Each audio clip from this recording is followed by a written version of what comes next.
mudah-mudahan menjadi pertanda bahwasanya Allah memberikan dan juga mencurahkan rahmah bukan musibah.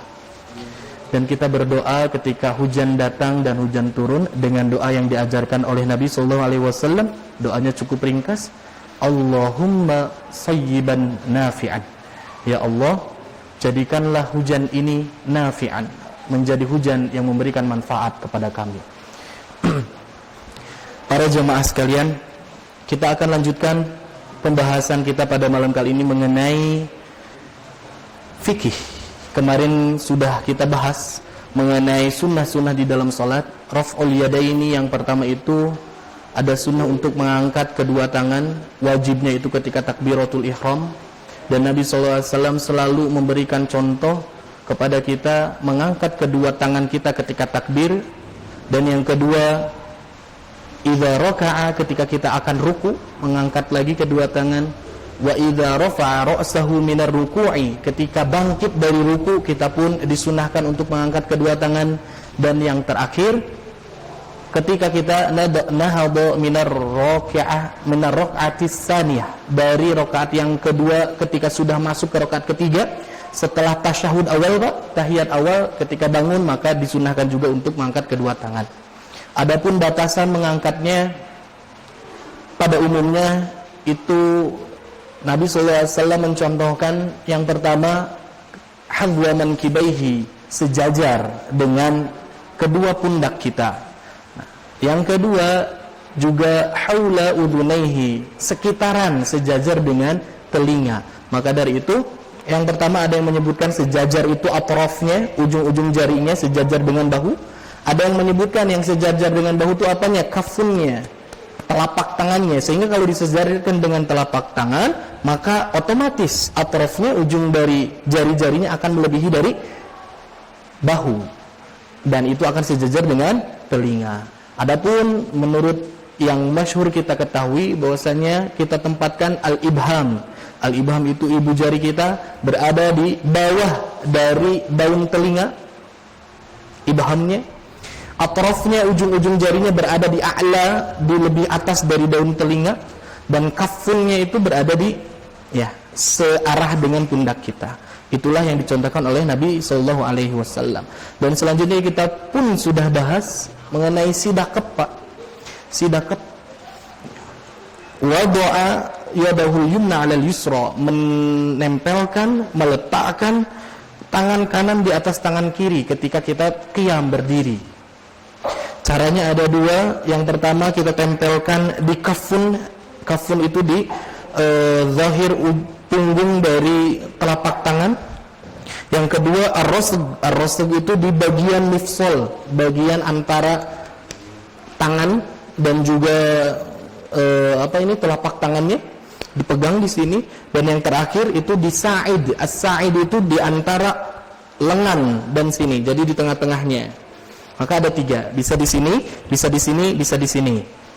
Nah, namun yang lebih masyhur kita pakai biasanya di as-sa'id di sini, sehingga ar-rasg antara kanan dan kiri itu berada pas di antara keduanya. Caranya pun ada dua. Yang pertama digenggam melingkari tangan sebelah kiri, dan yang kedua cukup diletakkan saja di atasnya, dan itu bisa kita gunakan. Dan yang terakhir kemarin kita bahas di mana letak nempelnya, apakah di dada, di bawah bagian dada, di perut, atau di pusar.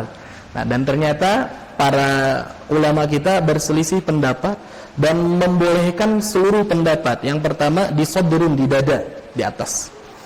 Nah, cuman ada yang menyebutkan yang namanya sodrun dada itu adalah, maksud dadanya adalah bagian bawah yang perbatasan antara tulang dan juga bagian yang tidak ada tulangnya.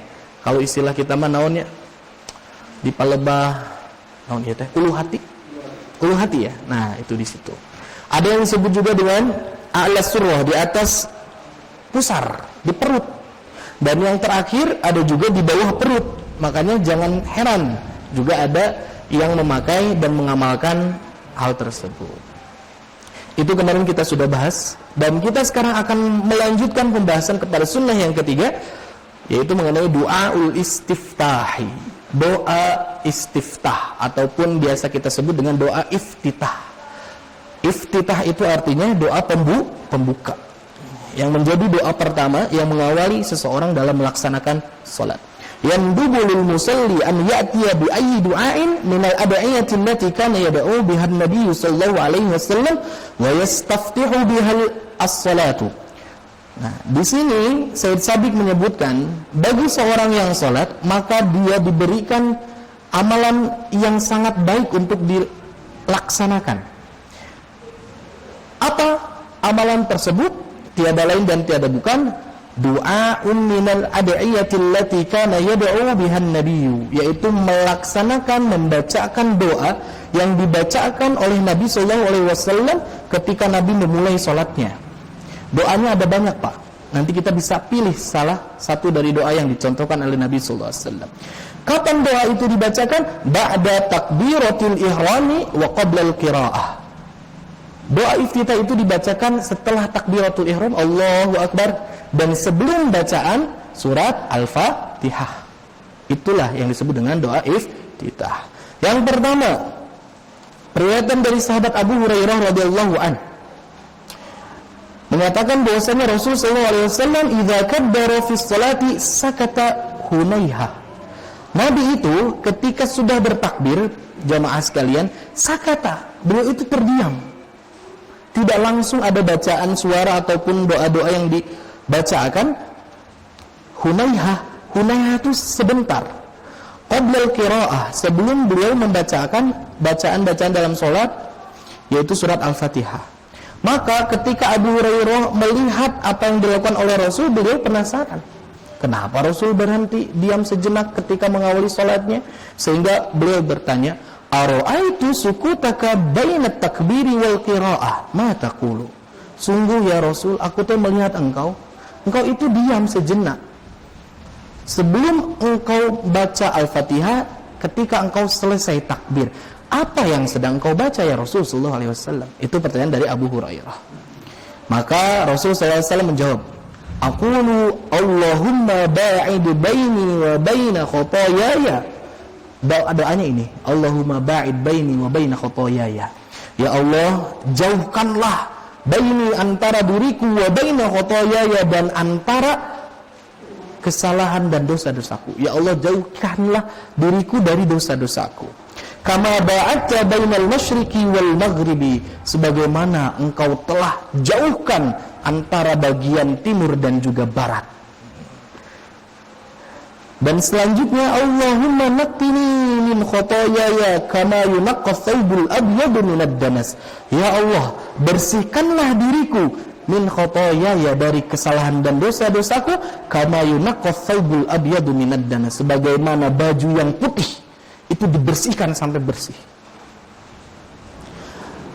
Allahumma ghsilni min khotoyaya, ya Allah, cucilah kesalahan-kesalahan diriku bithalji wal ma'i wal baradi, dengan air salju, dengan air, dan juga dengan embun. Ini adalah doa yang pertama yang bisa kita amalkan di dalam sholat kita, baik sholat yang fardu ataupun sholat yang sunnah. Isinya luar biasa, Pak.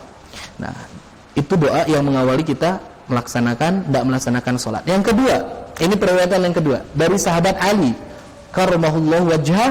Nah, ini sahabat Ali radhiyallahu an menyebutkan bahwasanya Rasulullah sallallahu alaihi wasallam idza qama ila shalah, ketika beliau itu berdiri melaksanakan salat, kabbara, setelah bertakbir beliau menyebutkan wajjahtu wajhiya lilladzi fatara as-samawati wal arda hanifan muslima wa ma ana minal musyrikin. Aku arahkan wajahku ini kepada zat yang telah memutar balikan, yang telah mengurus samawati wal ard, langit-langit dan juga bumi, hanifan musliman, dengan lurus aku pandangkan, arahkan wajahku ini, musliman, dengan tunduk dan pasrah, wa ma ana minal musyrikin, dan aku bukanlah termasuk orang-orang yang musyrik. Inna salati wa nusuki wa mahyaya wa mamati lillahi rabbil alamin. Sesungguhnya salatku, wa nusuki, dan juga ibadah sembelihanku, wa mahyaya wa mamati lillahi rabbil alamin, hidup dan juga matiku aku persembahkan, dedikasikan seluruhnya untuk Rabb yang mengurus alam semesta, yaitu Allah Subhanahu wa taala. Tidak sampai situ, la syarikalah, Allah lah yang tidak ada sekutu baginya. Wa bidzalika umirtu wa ana minal muslimin, dan dengan itulah aku diperintah dan aku termasuk orang-orang yang muslim. Di sini hadisnya bukan sampai sini jemaah, tapi masih ada tambahannya. Ini di antara doa iftitah yang paling panjang. Apa tambahannya? Allahumma antal malik la ilaha illa anta. Ya Allah, engkau adalah raja dari seluruh raja, tidak ada ilah yang berhak diibadahi dengan benar, tidak ada Tuhan selain engkau ya Allah. Anta rabbi wa ana abduk, engkau adalah Tuhanku dan aku adalah hamba-Mu. Zalamtu nafsi wa ataraftu bidzanbi, sungguh aku zalim terhadap diriku dan aku sadar akan segala dosa-dosaku. Faghfirli dzanbi jami'an, ya Allah, ampunilah seluruh dosa-dosaku seluruhnya. Innahu la yaghfiru dzunuba illa anta, karena sesungguhnya tidak ada yang mampu untuk menghapuskan dan meninggalkan, meniadakan dosa-dosa, memaafkan dosa-dosa melainkan engkau. Wahdini li ahsanil akhlaq, ya Allah, berikan aku petunjuk sehingga aku dapat menjadi orang yang berakhlak terbaik. La yahdi li ahsaniha illa anta, dan tidak ada petunjuk agar aku menjadi hamba terbaik dengan akhlak itu melainkan petunjuk darimu. Wasrif anni sayyi'aha la yasrifu anni sayyi'aha illa anta, ya Allah, palingkanlah seluruh keburukan kejelekan diriku, karena tidak ada yang mampu untuk memalingkan kejelekan dari diriku melainkan engkau. Labbaika wa sa'daika, ya Allah, aku penuhi panggilanmu ya Allah. Ya Allah, aku patuhi segala aturan-aturanmu. Wal khairu kulluhu fi yadaika, ya Allah, seluruh amal kebaikan adalah jalan untuk mendekatkan diri kepadamu. Wasyarru laisa ilaika, dan keburukan bukanlah jalan untuk mendekatkan kepadamu. Wa ana bika wa ilaika, sungguh aku ini adalah ada darimu. Wa ilaika, dan aku akan kembali kepadamu. Tabarakta wa ta'alaita, ya Allah, engkau maha berkah dan engkau maha tinggi. Astaghfiruka wa atubu ilaika, ya Allah, aku memohon ampunan dan juga aku bertaubat kepadamu. Panjang Pak. Lamun ku abdi diamalkan di dieu mah disangka nundutan. Atau pasti jamaah itu bertanya-tanya, kenapa lama-lama gitu iftitah? Ternyata ada doanya dari Rasulullah SAW, dan tidak hanya berhenti sampai wa ma ana minal wa ana minal muslimin. Maaf, wa ana minal muslimin. Bukan hanya berhenti sampai situ. Jadi masih ada setengahnya lagi panjangnya dari doa itu.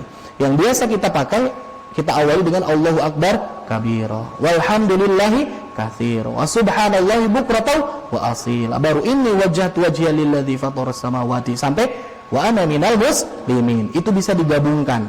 Karena sebetulnya Pak, Nabi SAW pun di dalam periwayatan yang lain pernah atau memakai doa, yaitu dengan doa apa? Allahu Akbar kabir, walhamdulillahi katsira, subhanallahi bukratan wa asila. Tapi berhenti sampai situ.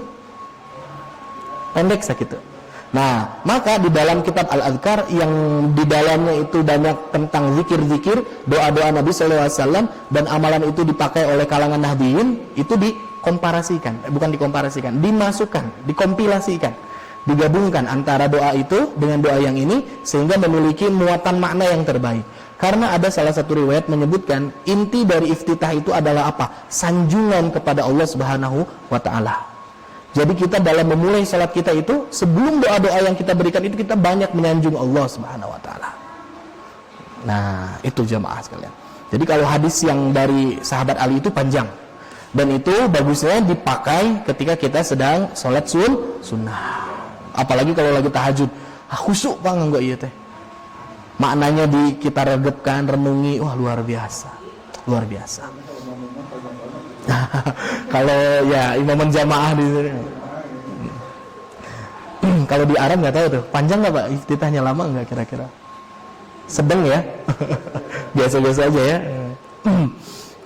Dan yang ketiga jamaah sekalian, ini hadisnya dari siapa? Tadi yang pertama Abu Hurairah, kedua dari sahabat Ali, yang ketiga dari sahabat Umar radhiyallahu an. Beliau menyebutkan annahu kana yaqulu ba'da takbiratil ihram. Umar itu ketika setelah takbiratul ihram itu membaca doanya apa? Subhanakallahumma wa bihamdika wa tabarakasmuka wa ta'ala jadduka wa la ilaha ghairuka. Jujur saya Pak pertama kali sekolah TK diajarinya doa iftitah yang ini. Doanya pendek. Buat anak-anak itu paling enak. Sampai sekarang jadi favorit. Biasanya kalau salat maghrib saya pakainya ini. Kalau salat subuh saya pakai Allahumma ba'id baini. Nah, kalau Allahu Akbar kabiro kadang-kadang juga subuh. Nah, jadi kalau maghrib saya biasanya pakai ini. Ini berasal dari doanya sahabat Umar radhiyallahu an dan juga Imam Ahmad. Artinya subhanakallahumma bihamdika, maha suci engkau ya Allah dengan seluruh pujian-pujian yang engkau miliki, wa tabarakasmuka dan seluruh keberkahan dari nama-namamu, wa ta'ala jadduka dan dari seluruh kemuliaan dan juga keagungan dirimu, wala ilaha ghairuka dan tidak ada ilah yang berhak diibadahi dengan benar melainkan engkau ya Allah. Pendek tapi muatannya mepal gitu ya. Artinya mepal. Jadi inti dari iftitah itu memang sanjungan-sanjungan. Imam Ahmad rahimahullah mengomentari mengenai doa ini, ana fa'adhabu ila ma ruya an Umar. Kalau aku pribadi menurut Imam Ahmad ini, aku lebih condong kepada bacaan iftitahnya dari periwayatan sahabat Umar radhiyallahu anhu.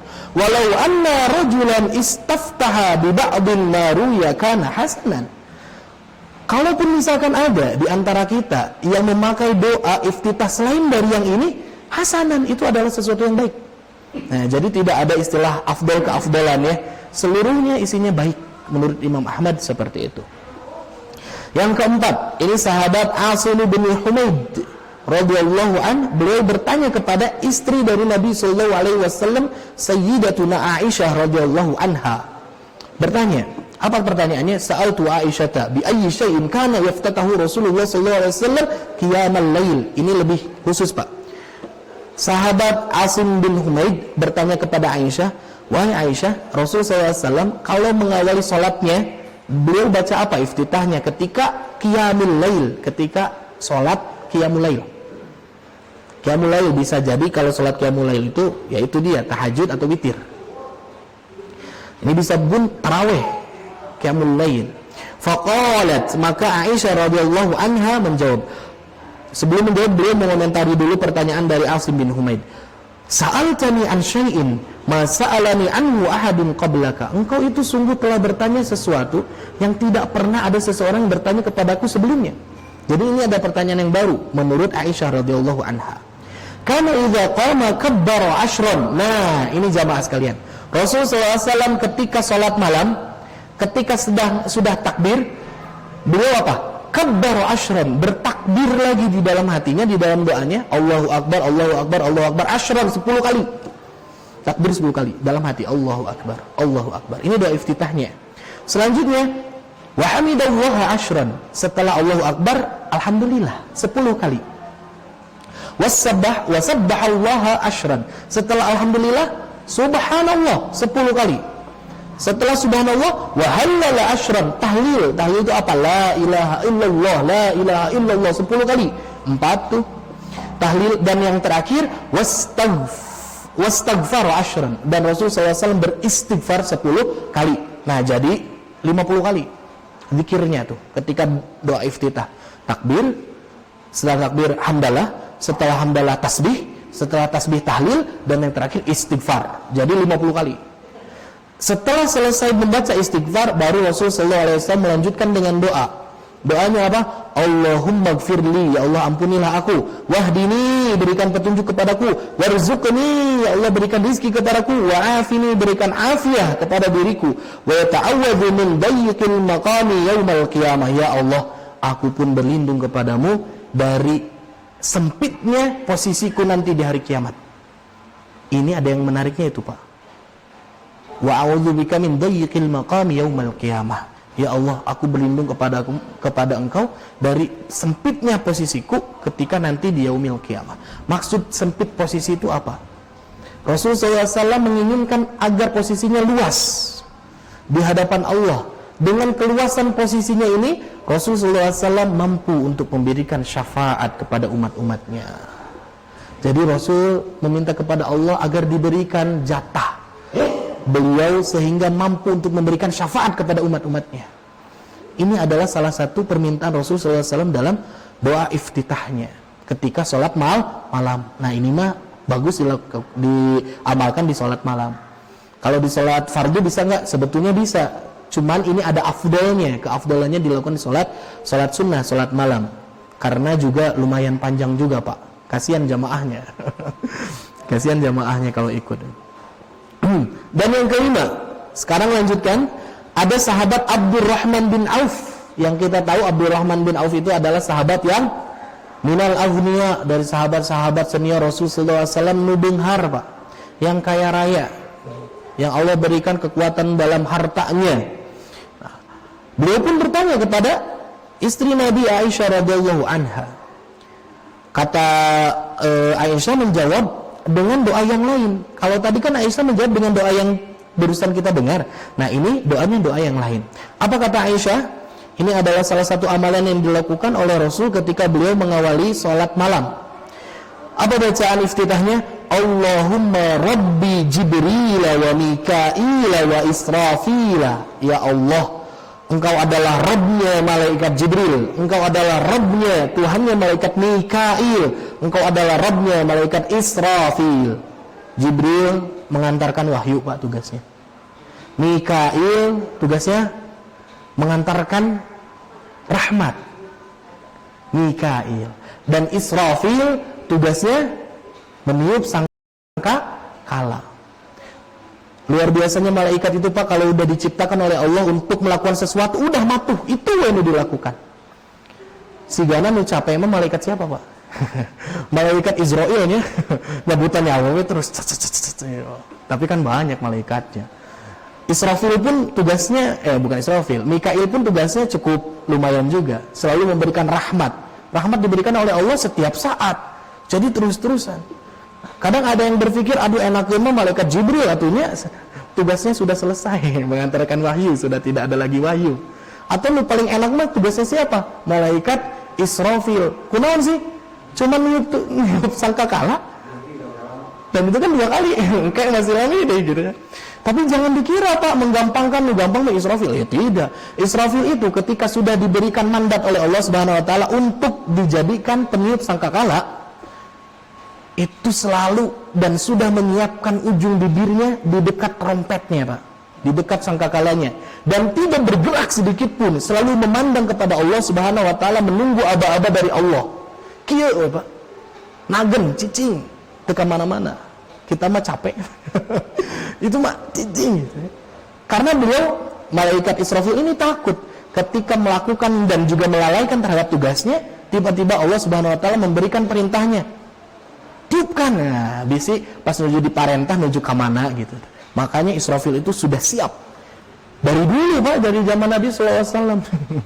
Dari pertama kali diciptakan sudah siap untuk meniupkan trompet yang ada di mulutnya. Itu Israfil. Kita lanjutkan doanya.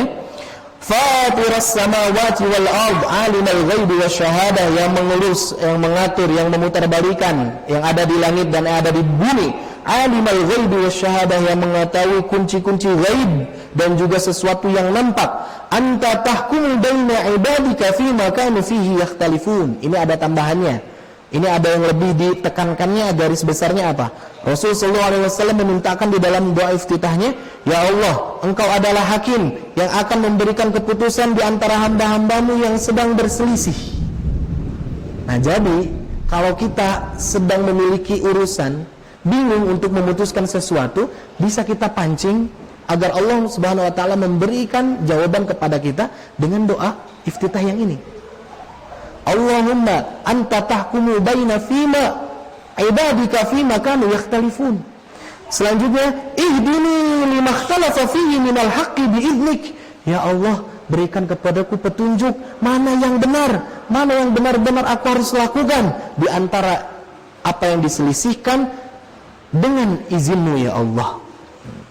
Innaka tahdi man tasha'u ila siratin mustaqimin. Karena sesungguhnya Engkau ya Allah, Engkau adalah zat yang memberikan petunjuk kepada siapa saja yang Engkau kehendaki untuk mendapatkan siratin mustaqimin, jalan yang lurus. Nah, jadi kalau kita sedang baluang Pak, milih sesuatu, itunya bade ngawayuh atau henteu. Jangan itulah contohnya ya. Mau bikin bisnis tuh buka cabang di sini atau di sini gitu ya. Tentang apa atau tentang apa gitu ya. memilihkan jodoh buat anak seperti apa. Nah, itu kita bisa memakai dengan doa iftitah yang ini. Atau misalkan ada perselisihan di antara warga masyarakat sekitar, kita mintakan agar Allah berikan petunjuk dengan doa ini. Yang keenam, banyak Pak ini Pak doa iftitah. Nah, ini dari sahabat Nafi' bin Jubair bin Mut'im. Dari bapaknya Nafi, beliau menyebutkan bahwasanya sami'tu Rasulullah sallallahu alaihi wasallam, bapaknya Nafi ini radhiyallahu anhuma pernah mendengar Rasul yaqulu fit tatawwu'i. Rasul itu membaca doa ketika melaksanakan salat yang tatawwu'. Tatawwu' itu salat yang sunnah. Salat sunnah umum berarti. Bukan hanya salat malam, tapi salat sunnah seluruhnya. Apa yang dibaca di dalam doa iftitahnya? Allahu akbar kabira. Nah ini. Thalatha marratin, tapi nyebutin Allahu akbar kabiranya 3 kali, Pak. Allahu akbar kabira, Allahu akbar kabira, Allahu akbar kabira. Ya Allah, Engkau adalah zat yang maha besar dan paling besar. Walhamdulillahi katsira. Thalatha marratin, sama 3 kali. Walhamdulillahi katsira, walhamdulillahi katsira. Dan juga seluruh pujian adalah milikmu, dan seluruhnya itu, dan seluruh yang banyak itu adalah milikmu seluruhnya. Dan terakhir, wa subhanallahi bukratan wa asila thalatha marratin. Sama, ini pun sama. Maha suci Engkau ya Allah di waktu sore dan juga di waktu pagi. Setiap waktu Allah Subhanahu wa taala adalah zat yang suci. Allahumma inni a'udzubika minasyaitonir rajim. Dilanjutkan, ya Allah, ini mah ta'uz ya, a'udzubika minasyaitonir rajim. Aku berlindung kepada Engkau ya Allah dari setan yang terkutuk, min hamazihi, dari hasutannya, wa nafathihi, dan dari hembusannya, wa nafakhihi, dan juga dari tiupannya. Ini yang dibacakan oleh Rasul di dalam sholat sunnah. Nah, ketika mendengar ini, bapaknya Nafi radhiyallahu anhuma, sahabat Rasul SAW, bertanya kepada Rasul ketika sudah selesai sholat, ya Rasulullah SAW, ma hamazuhu wa nafakhuhu wa nafathuhu, ya Rasul, arinu dimaksud dengan hasutan setan teh seperti apa? Tiupan setan itu apa? Hembusan-hembusan setan itu apa? Nah, maka Rasul sallallahu alaihi wasallam menjawab, amma hamazuhu fal mutatul lati ta'khudhu bani adama. Yang disebut dengan hasutan setan itu, Pak, adalah perselisihan yang terjadi di antara Bani Adam. Benih-benih perselisihan, benih-benih gesekan, benih-benih konflik itu adalah diakibatkan dari hamazuhus syaitan, dari hasutannya setan. Kan setan mah gitu, ngasutan mereka kita. Si etan salah, mah urang mah bener. Kata itu, saya yang paling benar, dia yang salah, atau saya gitu. Konflik terus. Dan juga yang dimaksud dengan nafakhuhu, yang dimaksud dengan hembusan setan itu apa? Al-kibru.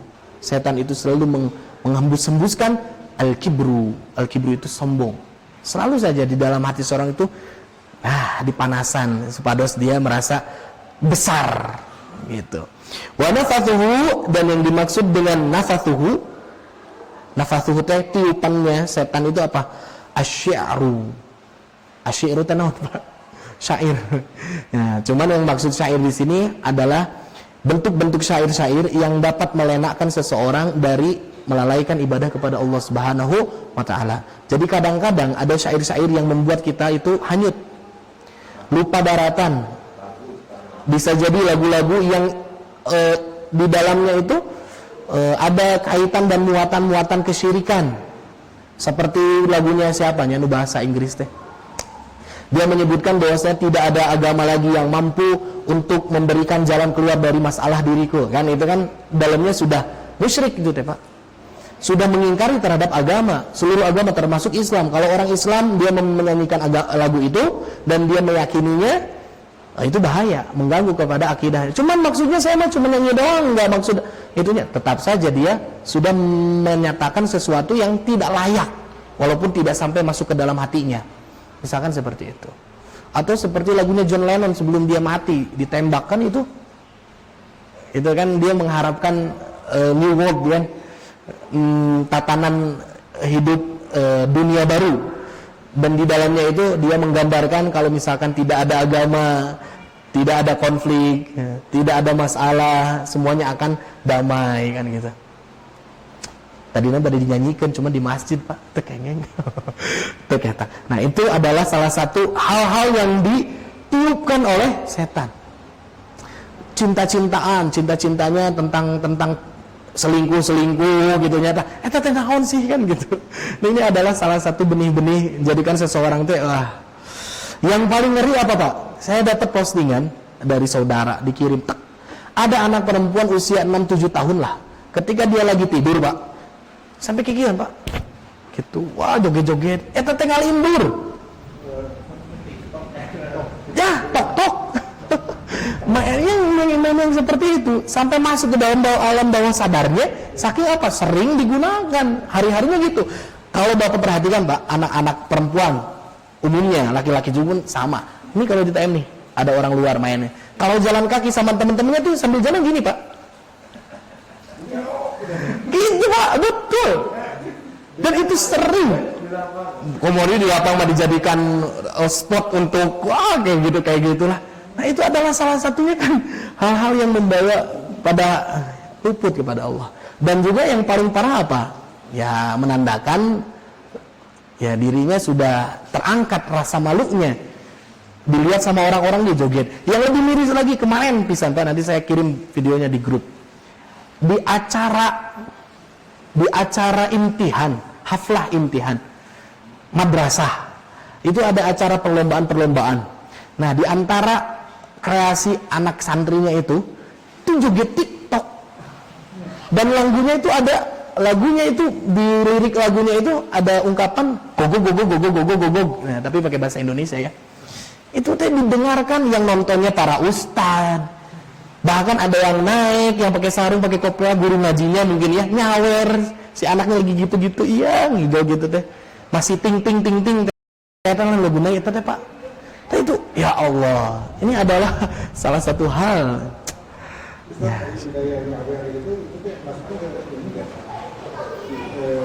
Nyawer saha Pak. Ya. Pernikahan atau syukuran atau udah ya. Ya, sebetulnya itu kan kembali kepada kebiasaan adat dan budaya.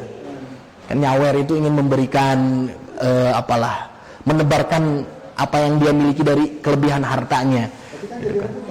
Nah tapi ada unsur-unsur itunya yang memudaratkannya. Apa yang memudaratkan? Oke lah kalau yang jadi peserta sawernya itu orang-orang yang udah besar semua, dewasa semua, kuat-kuat semua gitu kan.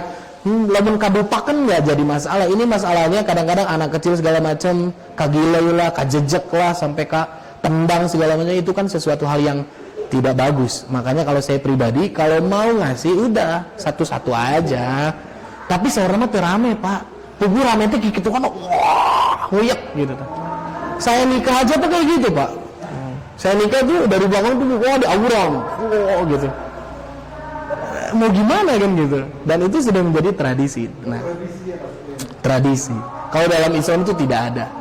Dan itu kembali lagi hukum asalnya diperbolehkan. Cuman kalau misalkan ada sesuatu yang menjadikannya mudarat, itu lebih baik ditinggalkan. Ya eta. Tapi biasanya resep sih. Kemudian barurin dialungkeun. Wah. Ngalungkeun mah tarik Pak. Tapi karena angin balik deui. Enak yang di depan. Anu karunya mah MC capek bungkulnya rios. Enggak dapat dia. Yang ketujuh, wa an Ibnu Abbas radhiyallahu an qala kana Nabi sallallahu alaihi wasallam idza qama min al-laili yatajahhadu qal. Nah, ini dalam salat tahajud, salat malamnya Nabi sallallahu alaihi wasallam. Nabi sallallahu alaihi wasallam membaca doa, Allahumma lakal hamdu ya Allah, engkau yang memiliki segala pujian. Anta qayyimus samawati wal ardi wa man fihinna. Engkau adalah yang maha kuat yang ada di langit dan ada di bumi dan seluruh apa yang ada di antaranya. Walakal hamdu anta nurus samawati wal ardi wa ma fihinna. Engkau pun adalah cahaya bagi kehidupan kita di langit dan di bumi, seluruhnya sumber darimu. Walakal hamdu anta malikus samawati wal ardi wa man fihinna. Selanjutnya engkau pun sebagai raja yang tidak akan ada yang menandingimu di langit dan di bumi dan apa yang ada di antaranya. Walakal hamdu antal haqqu wa wa'dukal haqqu. dan juga engkau yang memiliki janji yang pasti, dan juga sesuatu yang dijanjikan olehmu itu pasti terjadi. Wa liqa'ukal haqqu, dan bertemu denganmu adalah sesuatu yang pasti. Wa qauluka haqqun, dan ucapanmu, kalammu adalah sesuatu yang pasti benar. Wal jannatu haqqun, dan juga surgamu itu pasti adanya. Wan nar haqqun, dan juga nerakamu pasti adanya. Wan nabiyyuna haqqun wa Muhammadun haqqun was sa'atu haqqun. Allahumma laka aslamtu wa bika amantu wa 'alaika tawakkaltu wa ilaika ataitu bika khasamtu wa ilaika hakamtu faghfirli ma qaddamtu wa ma akhartu wa ma asrartu wa ma a'lantu antal muqaddamu wa antal muakhir la ilaha illa anta wa la haula wa la quwwata illa billah. Panjang, Pak. Panjang. Ini doa yang dipakai ketika iftitah salat tahajud. Nah, jadi ini bisa kita pakai. Dan itu diantara doa-doa yang dituliskan oleh Said Sabiq, rangkuman doa-doa iftitah dari Nabi SAW. Intinya mah, kalau kita pakai salatnya berjamaah, salat yang wajib, ataupun salat wajib kita melakukan sendirian, tidak berjamaah, tapi kita dalam kondisi waktu yang sempit, kita bisa pakai yang pendek saja. Ya, kangge naon panjang-panjang lamun teu beres, masih mending anu sakedik tapi beres. Kan gitu. Jadi kita bisa pilih di antara doa yang kita biasa pakai, dan itu sesuatu yang memudahkan untuk kita. Gitu, Pak. Ini adalah doa-doa iftitah. Setidaknya ada 8 sampai 9 doa iftitah yang diajarkan oleh Nabi sallallahu alaihi wasallam. Hukum membaca doa iftitah ini sunnah. Dalam arti kalau misalkan ada orang lupa untuk tidak membaca iftitah di dalam sholatnya, maka sholatnya tetap sah, Pak. Kalau ini, Pak, nggak apa-apa, sholatnya tetap sah. Tapi kalau lupa baca Al-Fatihah, sholatnya baru tidak sah, ya, tidak sah. Rakaatnya tidak dihitung. Nah, jadi ini sunnah. Kalau misalkan orang masuk, imam sudah baca surat Al-Fatihah, maka apakah dia masih diperbolehkan baca iftitah? Tidak. Ketika sudah masuk dia masbuk, imam sudah berada di bacaan Al-Fatihah atau di bacaan surat, maka dia tidak diperbolehkan lagi untuk membaca iftitah. Karena iftitah itu pembuka. Itu sudah dibuka, makanya nggak bisa dibuka lagi, terus ditutup. Dan iftitah itu hanya 1 kali saja dibaca di rakaat yang pertama. Rakaat kedua tidak usah, ketiga tidak usah. Ini adalah iftitah. Kalau orang masuk, imam sudah ruku, jamaah sudah sujud, semuanya sama, udah ruku sujud, kita masuk, apakah perlu iftitah? Tidak. Langsung saja ikuti gerakan imam, langsung sujud. Allahu Akbar, langsung sujud. Itu. Cuman yang berbeda pendapat apanya? Sidakepna. Ada yang menyebutkan Allahu Akbar, sidakepula mendek. Ada yang menyebut Allahu Akbar langsung. Itu. Tapi yang lebih qawinya, lebih rajihnya itu sidakep dulu sebentar, Allahu Akbar. Ketika itu sudah sempurna sidakepnya, baru dia bersujud atau berruku. Barangkali itu untuk pembahasan iftitah pada malam kali ini. Insyaallah nanti kita akan lanjutkan mengenai isti'adzah, ta'awuz, Pak. Nah, hukum ta'awuz dalam sholat sunnah, dalam sholat itu apa? Dan juga takmin mengenai amin. Nah, itu hukumnya seperti apa, dan fadilah mengenai amin itu luar biasa. Nanti kita akan bahas di pekan yang selanjutnya. Mudah-mudahan Allah berikan waktu kepada kita. Amin ya Allah beralamin.